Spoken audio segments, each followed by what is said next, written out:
In the video number 12, in the Foundations of the Computational Economics, we're talking about the fourth algorithm that we studied in video number 9. The one that has the biggest complexity, the combinatorial complexity, and has to do with the enumeration of discrete compositions. Well, as you probably remember, this has to do with the problem of dividing a discrete resource among a finite number of the economic agents, and therefore has direct economic implications. And yet this is a very hard problem in which we have to generate all possible compositions of a potentially large number m into n parts. And before actually writing the code on this practical video, let's talk about the feature of Python that we haven't looked before at. And this feature is so-called the yield return from a function. Yield keyword is essentially a special kind of a return. And it works very well in the situations where you have to generate some objects which may take a lot of memory, potentially. And as we know, the number of these compositions grows very rapidly, and therefore saving them all to the memory before we can work with them presents a challenge in terms of the space needed for storing all of these compositions. So this is the machinery that is very useful in exactly these types of cases. So the yield is a special kind of return which does the following things. It pauses the execution of the function where it's invoked, and actually waits for the next call of this function and stores the state of the function for the next call. So essentially it sort of passes control to the caller of this function the time it sees the yield, the time when it yields something back, but then takes or is able to gain control again and continue execution. So like I said, this is a very good alternative to generating a bunch of big or potentially large number of potentially big objects if you can process them one by one. So this is the type of the situation where we need this. Now let me say that the yield function allows you to create what's called a generator, and because there is a kind of a confusion, or you can I was confused among these different terms. Let's just make sure we're all on the same page. In Python, there is something called an iterator. Well, that's an object that can return its members one by one. That's the definition. So it has the methods such as iter and next that allow us to call for the next member of this particular object. Now, if we're calling too much, or if we're calling for the members once we've looked at them all, then the stop iteration error occurs. And this iterator, this is what's used in the for loops to go through through the members of the list one by one, for example.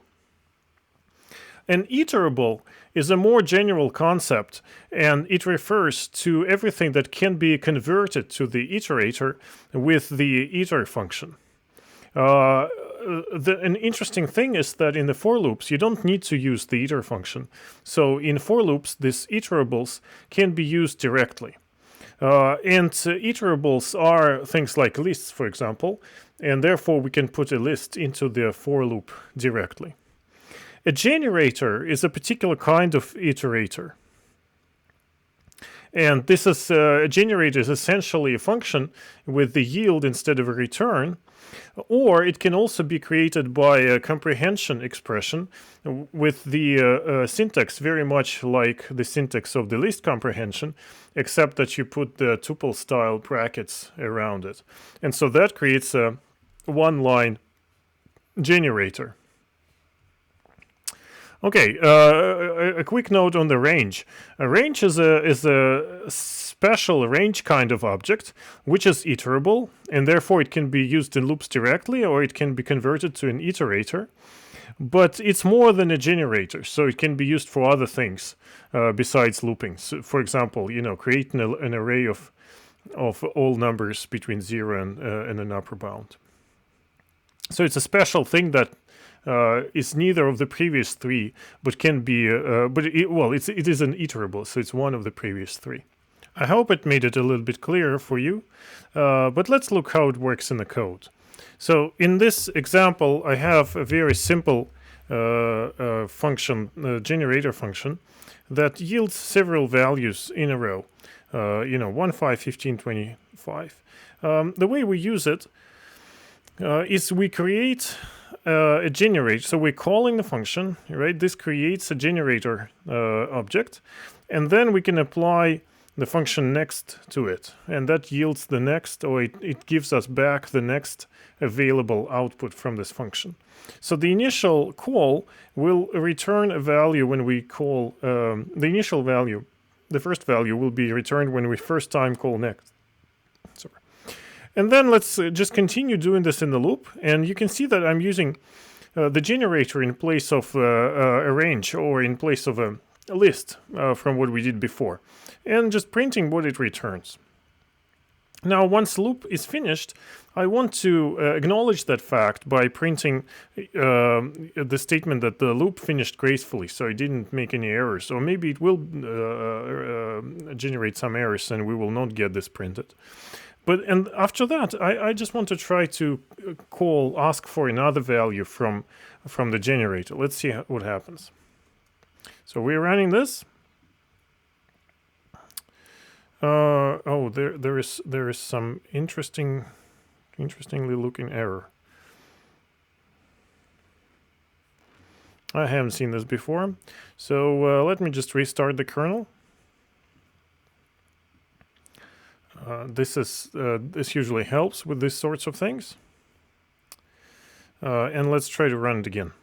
Okay, here we are. So look at this. The initial call returned 1, and this is the first value that the generator is supposed to return. And then we went into a loop, and see, the generator has already returned 1, and therefore in the loop it started with the next value, the value of 5, and then proceeded to 15, 25, and then finished, because there's no more values left to yield from this generator. So it sort of saves the state, right? So before the loop started, it already knew that that 1 has been already given to somebody to this call of the next, and so it wouldn't repeat that 1 in the loop. Now loop finished gracefully indeed, and then we called next of g again. And what did we get? We got the stop iteration error. So that's actually how the for loop knows that it should finish. It checks for this error to be generated by the generator function. Okay, let's run another test. So this test is supposed to show how control is given to the test function and back to the main code. You can see that we have another test generator, and here the generator is giving values by this yield I. The values from its own loop, essentially from the loop over range. So i's will be taking values of 0 up to 9. And each time a generator is about to give a value, we'll get a message that the generator is at step such and such. Now, in the main code, we have our own loop, and this loop is organized over the generator G. And here we will say that the main code has reached a particular step. Let's look what's happening here. So the main code goes first. We initialize the generator, and then I is supposed to take the first value from the generator, so it's called first time,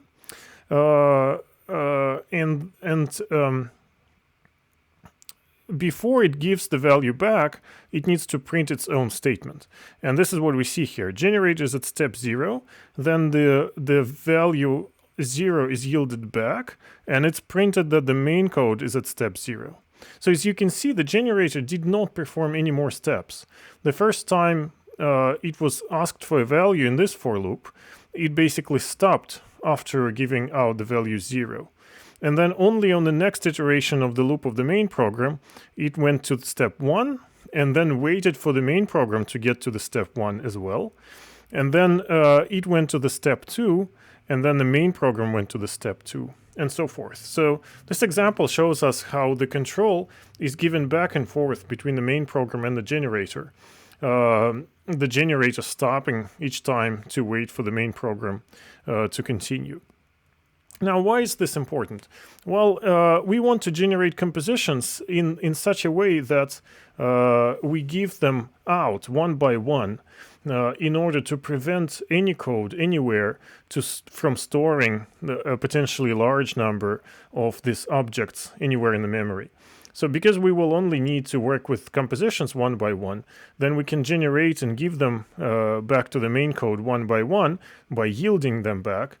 And then once the main program is done working with each particular composition, then it can throw it, discard it, throw it away, and wait for the next one, ask for the next one. And so our objective here is to write a generator for the compositions which uses yields instead of returns. Let's remind ourselves what is a discrete composition. Well, it's a vector with n numbers, p1 to pn. And what do we know about these numbers? Well, they are they are natural numbers. So they're essentially 1, 2, 3. Well, I should have put here that 0 is also included. They are positive whole numbers between 0 and m, and they have to sum up to m. And this is all that we need to know. And so this vector now becomes a composition, a discrete composition of m into n parts. The parameters of this generator, then, they will be m in n, and we have to generate all possible compositions for these parameters. Let's first talk about the number of compositions. The easiest way to think about it is to think of compositions as not being discrete to start with. And so imagine that m is sort of an interval, and we have to divide it into some parts. Well, how many parts? N parts? How many points do we have to put on the interval m to divide it into m parts? Well, obviously n minus 1 points to divide the interval into m parts. But now it's clear that these points have to fall onto the sort of the discrete grid defined by the numbers themselves. So they cannot be fractional numbers, this n minus 1 points. But what can happen is that we can have two dividers at the same place to generate a 0 in the composition, in the distribution. That makes it a little bit harder to count how many possibilities we have to place these points. So let's instead consider an interval of m plus n minus 1. And now, once we put the division points, we will keep in mind that each of these division points has with itself sort of a unit interval that we shouldn't count in the distribution, in the composition itself, but when counting the number of composition, that becomes quite useful. Because now the zero composition is just 2 points put together next to each other. Right at the unit apart, and with this scheme, we know that none of these division points will overlap.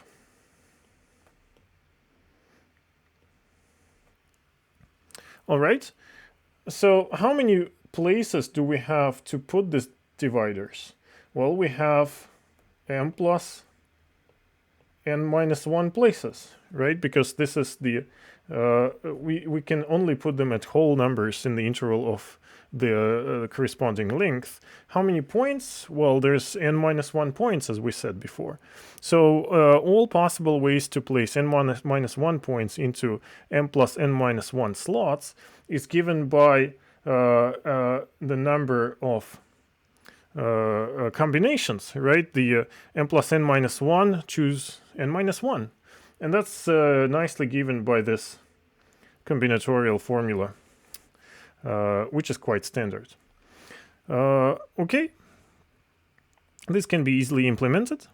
The only thing is that to calculate combinations, we need a SciPy special package in order to be able to call this formula for combinations. We just import that library, and again, we'll talk about that shortly in the future videos. But once we've done that, this function here can calculate the number of compositions. And let's see. Let's run this little snippet, and let's see how the number of composition grows. And as you can see, it's very easy to make it quite huge. With 2 units of good to be distributed to 2 people, we have 3 ways to do that. Well, give everything to one person, give everything to another person, or split equally, right? With 10 units of good, we already have 11 different ways. 2 to the 100, there's 101. And then as these numbers, the dimensionality of the problem grows, then we have more and more possible ways to divide this this discrete good or an integer m between n components. Okay, with this out of the way, let's talk about the generation itself. We will be using a lexicographical order to generate these compositions. The algorithms which are based on the lexicographical order tend to be clear and easy to understand. Now, what is the lexicographical order? Well, here's the mathematical definition. The way to understand it is that if p and p prime are different compositions, then the one which is greater in the lexicographical sense is the one that has all of the digits in the beginning sort of equal to the digits of the other composition. And then at some point there will be a digit which is greater in the composition that is greater in the lexicographical sense. Think of just numbers, right? So we can pad numbers with zeros to get them to the equal length, and then the number which is greater is the one that has highest or higher significant digit which is greater than the other number. Another example of lexicographical order are words in the dictionary. So that's the reason for the name of this ordering. And compositions that we generate will also be in the lexicographical order. Well, let's actually write this. Let's write this generator. We have to decide how to represent compositions.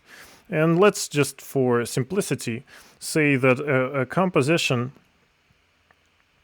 C is going to be given by a list. Okay? What's the length of the list? Well, let's change this to n. It's a little bit confusing.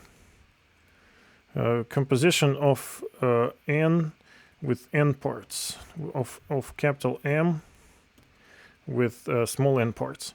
Okay, how many elements will be in the composition? Well, it's going to be n elements. And let's say that the first composition, and remember about the lexicographical order, the first composition will have all of the mass of this number n, or of the discrete good, be concentrated in the last element of the composition. So I want to say that the last element of this is going to be m. And this is the first composition ready, so we can yield it. I guess I misspelled yield. Okay, let's start using this code,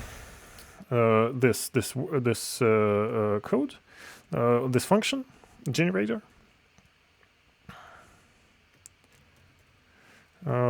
With I don't know. Let's not go to two higher numbers. Let's do 5, 3.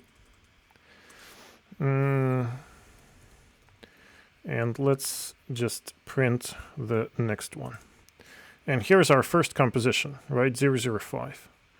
Of course, if we do it second time, we'll get a stop iteration error. And maybe we can actually already write a loop. Compositions in all of these compositions, and let's just print C. Of course, this this C here, this C here, and this C here are completely different variables. They have different scope.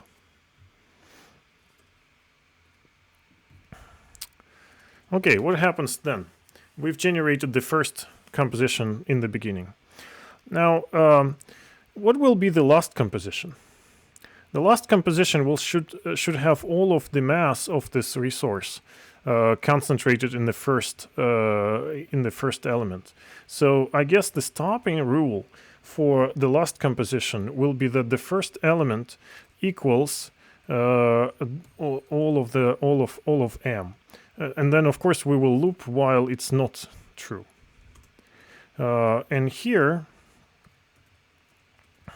it's important not to make a mistake, right? Not to create an infinite loop. Here we have to do something, generate next composition.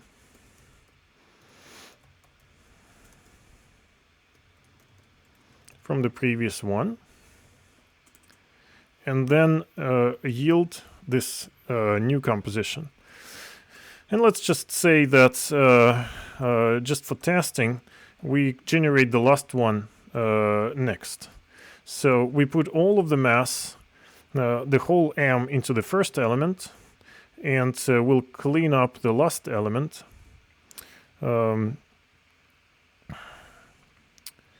With 0, right? That should keep the sum of the elements of the composition as before.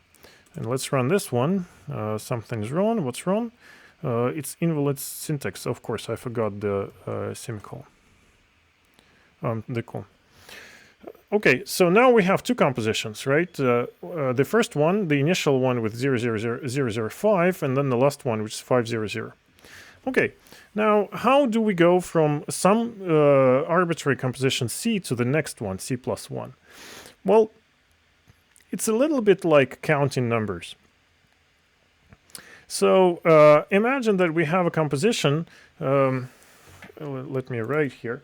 Imagine that we have a composition with some numbers and then zeros in the very end.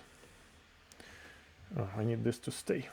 Okay, we have some numbers, A, B, C, D, and then zeros in the end. And imagine this as a composition. How do we go to the next one? Well, we can take this D and add one of the units from D to C. So put C plus 1 over here. And then where does the rest of D go? Where should the rest of D go? D minus 1.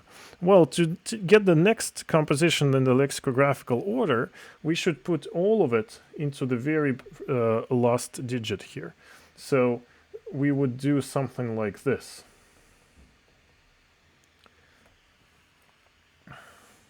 And this is clear to see that that's the next one in the lexicographical order, and we can actually. Why is that? Well, the higher digit here, this digit C, is this digit in place of C, right? The third one is now higher. So this composition is definitely higher than this composition is definitely higher than the first one.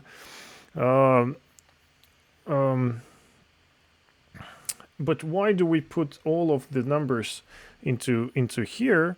Well, the next composition would be the one where we split this last digit into the next to last and the last, sort of keep everything else in here. And that's the way we make the next step, right? So I guess I should talk about the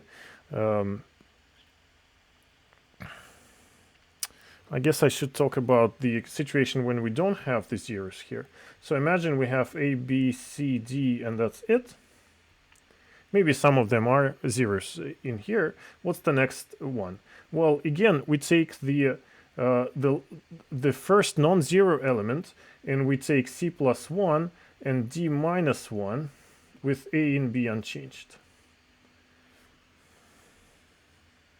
So we sort of split this mass in the ends into two separate ones. And this again is a lexicographical step, right? We are creating in this column, we are creating the increasing the digit by 1.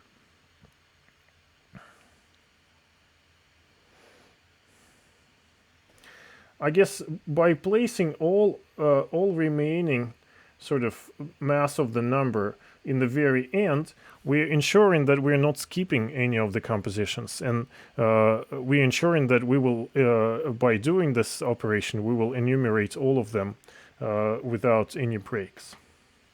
Okay, let's implement this code.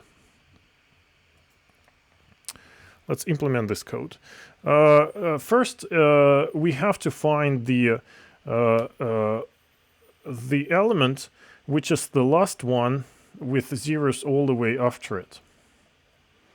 Okay, this is like the rightmost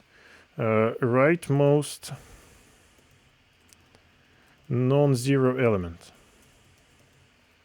This is what we need to find. How do we do that?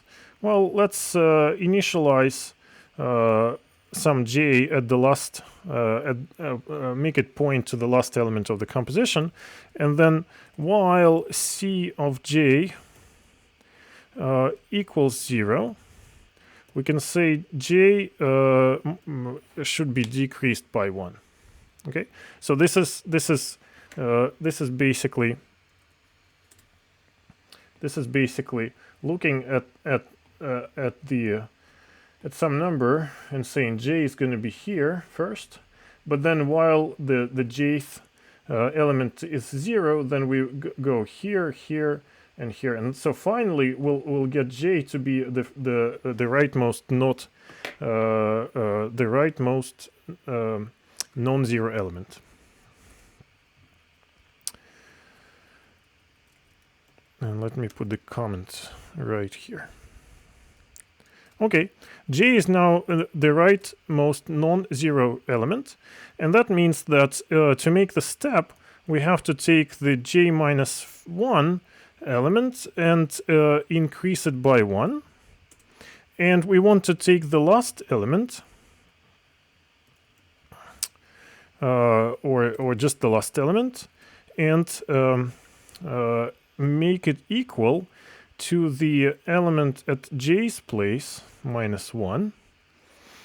Okay, let me put here increase the last element, and then the jth element itself should be made 0. And this is when we are ready with the next composition.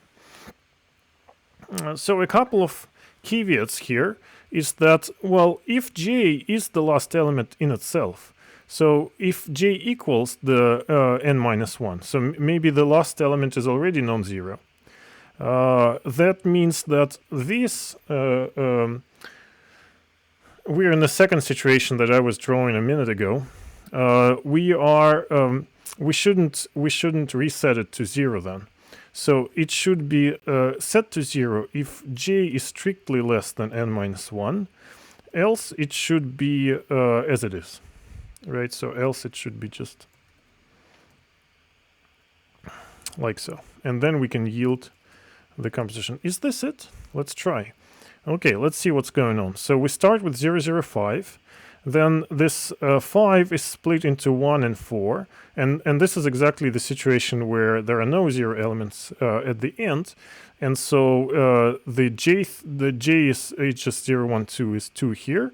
But the second, the element with index 2, so jth element is not zeroed.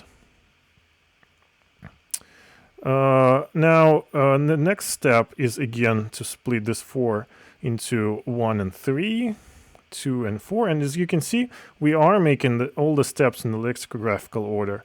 The highest important element is growing.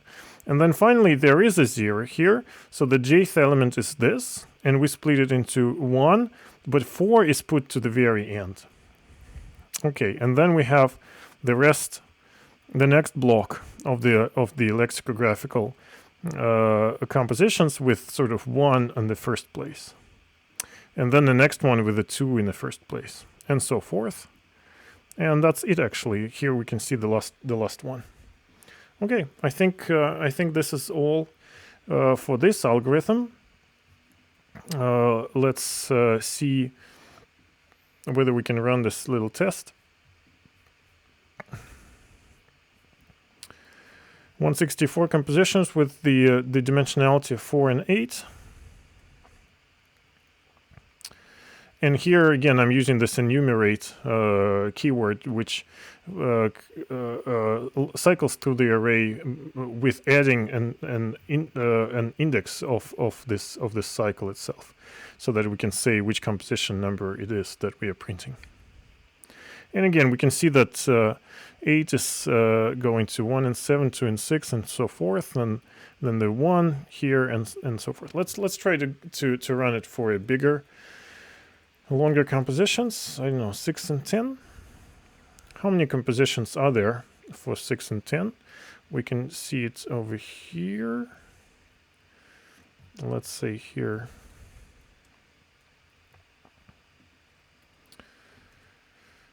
Uh, 6, 10. No, sorry.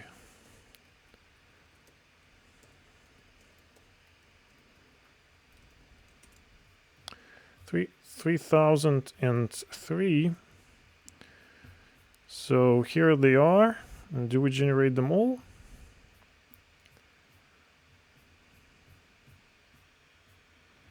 $3,002, but we started from 0. Okay, this is my already written implementation, and you can check this one against the one that we've just written. Yeah, while here is done in one line. Be careful. Well, that concludes this video on writing the generator for the discrete compositions. These generator functions, they are very useful when working with this complicated and sort of heavy computations. So it's worth going a little bit deeper if you still have questions about the difference between generators and lists, or generators and iterators. And I provide some of the links here for the additional material.